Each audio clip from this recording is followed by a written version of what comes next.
Hey YouTube, this might help somebody. This is my Blitz oil drain pan. Been great. I loved it. I've loved it now. I've had it for probably about 10 years.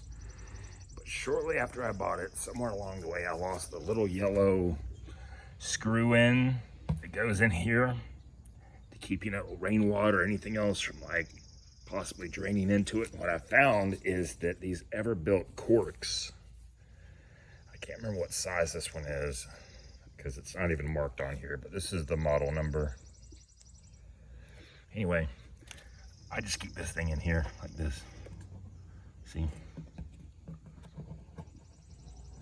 And that holds in there pretty good. Now, I don't carry it around like this.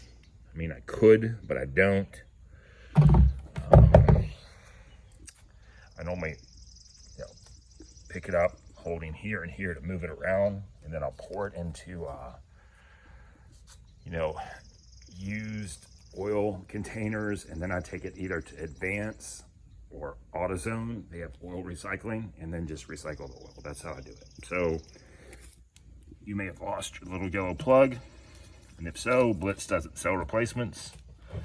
But this quart for $2.75 from Home Depot works like a champ.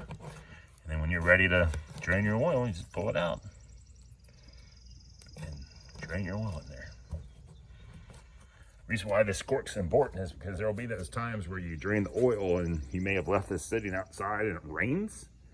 And if you don't have some kind of appropriate plug in there, that sucker will fill up with water, which is not good. Anyway, hope this helps somebody.